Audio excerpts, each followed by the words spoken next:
Hello everybody, this is Fernando for the latest Gruesome and Grotesque video.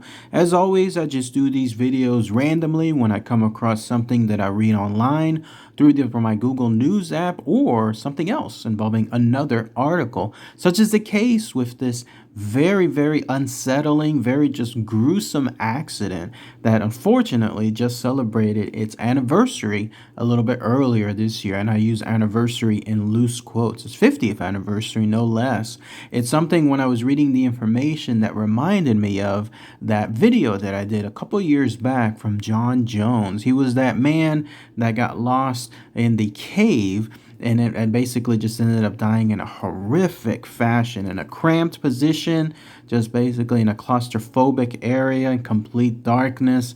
Just very horrible stuff. I thought, is there anything else out there that could be worse? Well, let me know, because this could be that situation. In fact, you're looking at a representation of it here. It's known as the 1973 Mount Gambier Cave Diving accident. So those of you that love exploring caves, it's similar to the John Jones story, but there's a twist. This involved more on the lines of a diving accident. So let's go ahead and let's share all this information here, and then let me know in the comments below, what do you guys think? Is this a worse situation to die from than the incident involving John Jones? And those of you that are in this similar situation involving scuba diving and going into these areas that are just incredibly dangerous, let me know your mindset. Let me know why somebody would want to do this. But here's the information. The 1973 Mount Gambier Cave Diving accident occurred back on May 28th, 1973. Again, coming up, it's pretty much on the 50th anniversary now.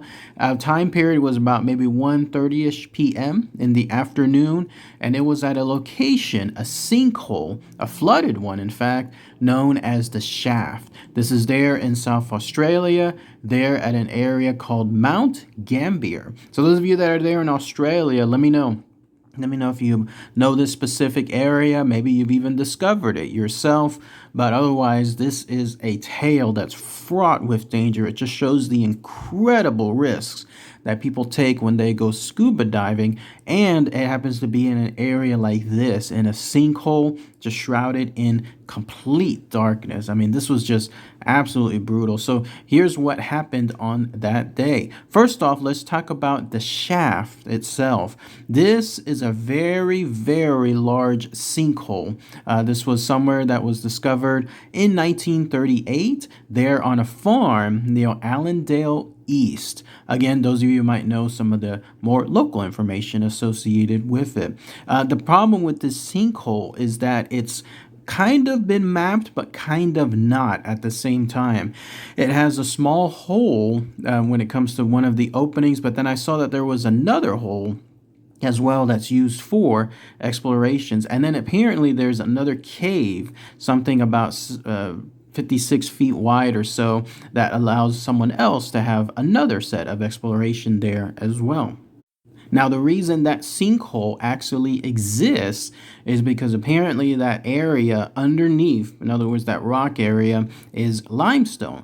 And apparently it had, through the passage of who knows how much time, probably millions of years, there was a dissolution of these rocks and limestone and so on until its current level, as it shows there. Now, the main chamber location is estimated to be about 460 feet long and about 260 feet wide. If you go down to that specific spot, it'll basically go to the left and then to the right. And then again, that seems to be what the mapped out location is. There's the main, if you could call it, cave that you descend into, but towards the left and towards the right, there's these channels that take you across that location. But remember, this is all 100% under complete darkness, just absolute complete darkness.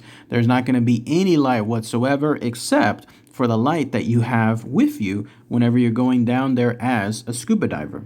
Those two branches that I was mentioning earlier as well goes towards the east and then towards the west, but more towards the northwest. To the northwest side, that's where you encounter it stretching possibly about 260 feet, and then towards the east, it says possibly about 407 feet. The reason why, again, I say possible is because it could extend even further. Imagine that there's more caves, that there's more areas that just remain unexplored. It's incredibly fraught, incredibly dangerous to be able to do so. So even having something involving research or some kind of guided investigations to see truly like what the location is of the cave, how far it extends, and so on, one could just imagine that it's very, very rare considering the inherent risks associated with it.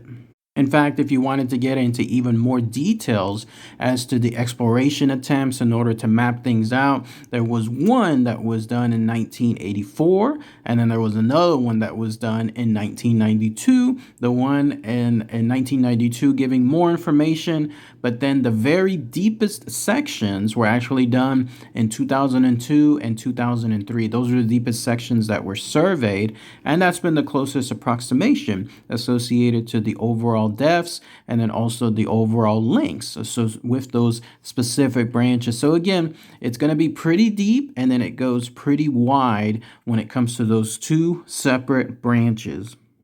So here's the incident and what occurred. On May 26, 1973, there were 9 divers that decided to go cave diving there at the shaft. They were there, and for the information that I got, none of them were brand new. Like, in other words, they were people that were there that have done previous type of diving. I don't know if this was the first time at that specific location for them, but they weren't novices altogether. And among that group, they were going to be there for quite some time, and then I believe there was going to be, actually there was a total of 8, but a 9th person decided that she wouldn't be diving that day and she would be just right beside that sinkhole and then assisting the group whenever things were needed. What's interesting is that actually the day before the accident, they had done a kind of a test trial of sorts when it comes to a dive within that sinkhole. They had used a guideline as well. This is important because apparently on the day of the accident, no one decided to use that, but at least the day before, they did. They went about 150 feet into the water using that guideline, and they reached an area that was known as the rock pile. This is apparently a big set of rubble of some kind of limestone that almost is right below the sinkhole entrance, and they use this as a location to then surface from. This is important too because part of the reason why that shaft hasn't been fully explored to the full extent that it can is because of time. When you are down there in that location, unless you happen to have a more sophisticated set of equipment, something with hours and hours of the ability to have oxygen. If you just have regular tanks and that's it, like a regular scuba diver would, you only have a certain amount of time before you reach that critical point of return. You have to go back before the oxygen runs out. So that's why so much of it, again, remains fraught with danger because so little of it is explored. So when they decided to come by into that location, there on the morning of May 28th, they decided to use that location to go into that area and then explore that rock pile. It was going to be, again, a group of 8 that were going to go down there. And then their initial intent was, again, to reach that rock pile that I was mentioning earlier and then maybe explore just a little bit. It was almost like that situation that I can think people are saying is, I'm here now, I'm not going to be here next week. Why not, right? Why not take that little risk?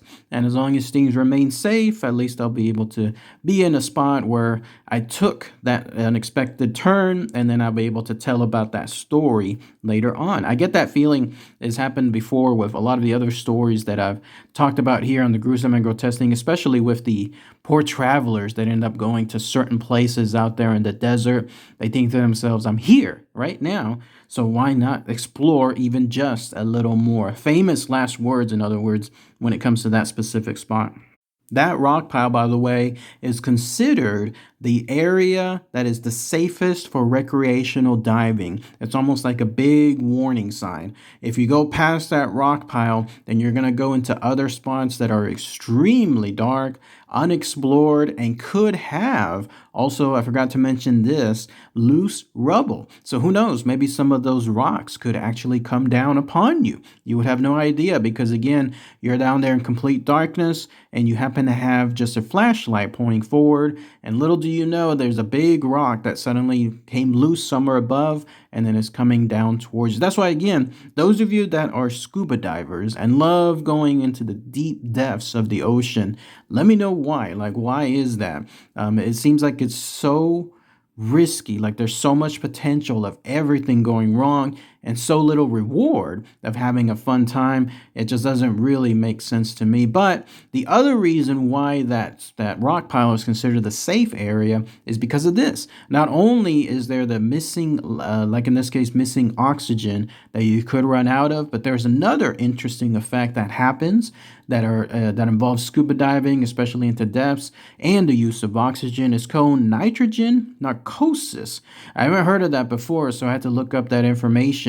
It's essentially, it's if you're breathing and you're using that type of oxygen, it creates some kind of delirious state within you. It's almost like if you're breathing gas and it's not diluted by helium, is what I read. It causes people to not have 100% spot on judgment. They start creating situations in their head where they, for lack of a better term, they become almost high, if I'm not mistaken, and it creates that illusion that the decision that they're making is correct when it could be just completely, absolutely wrong. It impairs their judgment. And when that happens, you have it occur at the worst place possible in a deep cave like this, you can just imagine how easily that could lead to someone's death. More on that here in just a moment. After the accident, too, there's been lots of analysis on what went wrong with many safety procedures that were ignored, lots of extra equipment that was not brought along that could have saved their lives, even strategies that were in place. If something were to occur, how did they handle something involving an emergency or something involving their air? But by far, it seems like the most prominent thing that caused this accident was the non-use of a safety guideline. If they would have had something like that, something to essentially tow them back to, or help tow them or help direct them back to the top, then they would have been in a much safer spot, at least have a much better opportunity to be able to get out of that predicament. Now, here's where the accident occurred. They were there. They were far into the shaft itself. In fact, at a certain point, one of the members there, a guy with the last name Smith, he stated that they were approximately 180 feet deep into the shaft itself. That's pretty far in, right, when it comes to that type of location. But he, in turn, someone again who was familiar with scuba diving and knew about the effects associated with that narcosis, he stated that he wanted to go back up. And so when he said that, he motioned to the rest of the group that he was going to go back up. He actually stayed a little bit longer around that spot, about 8 minutes or so, searching for some stuff here and there, including some animal bones. But that's when he saw a torch associated with another member, a guy by the name of Glenn Millot. What's interesting is that he too was realizing that his air situation was coming up in a dangerous spot. He knew he needed to get back up. And so he tapped a member there that was by the name of Christine Millot as well, also reminding her that she in turn had to go up as well because of the air situation. He was monitoring his air. He knew what was about to happen. They were going to reach that point of no return. And so he was doing that to her specifically. And then here's where things take that horrible turn. No sooner did he tap her shoulder and remind her about her air situation that they were just separated. He in turn went back up, and then that's where he met Glenn Millot up there. I'm sorry, Smith, the original Smith, went back up, and that's where he met Glenn Millot. And they found that they already had another one of their members there, a guy by the name of Larry Reynolds, that was there on top as well. And then finally, about 30 seconds later, another member, a guy by the name of Peter Burr, was also there up in the air. Up from the bottom of the shaft towards the air, and then they all did it at the same time. All of them must have realized that once they were carefully monitoring their air management, they realized that they were going to run out of air, and luckily they did. Like it shows, they almost had no air at all in their tank by the time that they came back up. But if you were keeping count, that's 4 of them. There was 8 in total. So where are the other 4?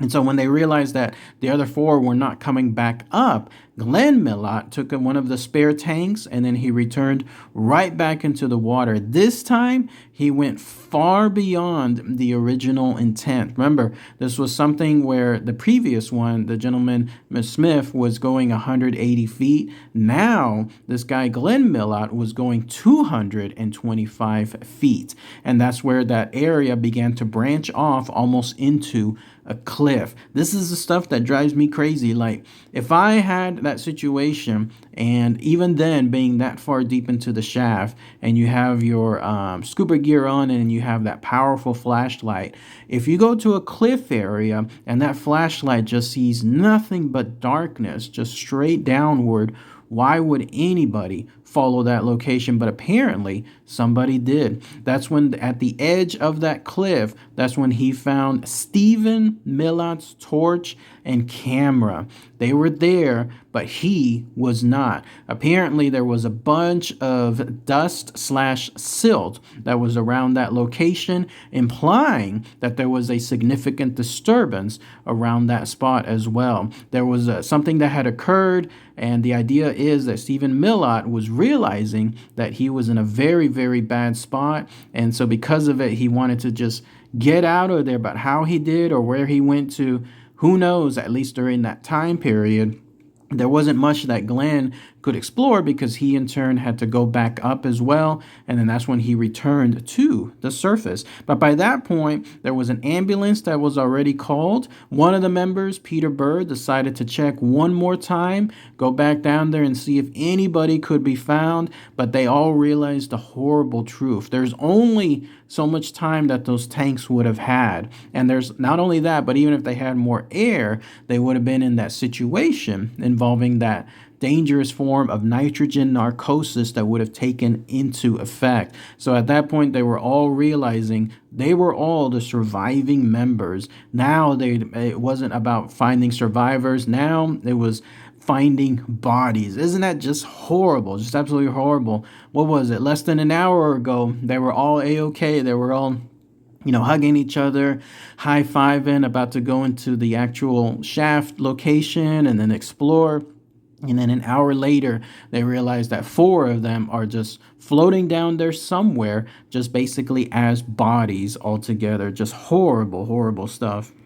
Now, if you're wondering exactly what happened to those 4 people, this is why, again, I put it here within the Gruesome and Grotesque series of playlists, because this is horrible stuff. This is a horrible way for someone to meet their end. But here's essentially what happened, just based on not guesses, but based on investigations and trying to ascertain based on when the bodies were found. Here's what occurred. 2 of the people that died, Christine Millett and Gordon Roberts, had realized that they had to ascend. Like, they knew that they were going to run out of air and it was going to be very, very quick. But instead of following the path of going alongside a slope, they decided to go straight up. It's been theorized that they did so because they realized how quick the air was going to run out. And for some reason, they thought that, hey, if we just go straight up, we're going to hit the very, very top of the shaft and everything is good news. No, unfortunately, they did not. Once they went straight up, they actually hit a top of a dome. It was almost like a dome in a ceiling area, but that area had no exit. It was almost like a false positive of sorts. They thought they were going to go up into the very straight top, but no, they ended up hitting a dome, and that caused them to have panic. One of the people that survived, the last guy by the name of Reynolds, he saw them. He saw Christine Milliot and Gordon Roberts from afar, and he stated that they looked frightened. I don't know if he was also just going up and saw them at a brief glance before he was at a spot where he couldn't see them anymore and couldn't get back to them. But in either case, he stated that was the last time that they were seen. So he saw that they looked frightened. He saw that the torches, like in other words, the flashlights that they had, were searching frantically towards a spot anywhere to get out of there, but they could not find it. Just horrible stuff. Imagine being down there. Imagine being over 200 feet down into complete darkness. You think you found the exit, but you didn't. All you see is just walls around you, and there's no way to get out, and you know that your air is about to run out. In fact, it's been surmised that they knew that was going to happen, and because of the silt that was there around that area, that they in turn were frantically trying to find anything in terms of an exit. But of course they didn't. They ended up drowning right there at that spot. And in fact, their bodies were actually found together. It's been surmised that they both knew that what was happening to them and that they were going to drown just within moments from lack of air. And so they decided to almost hold each other, and that was their fate. Ugh, just horrible stuff.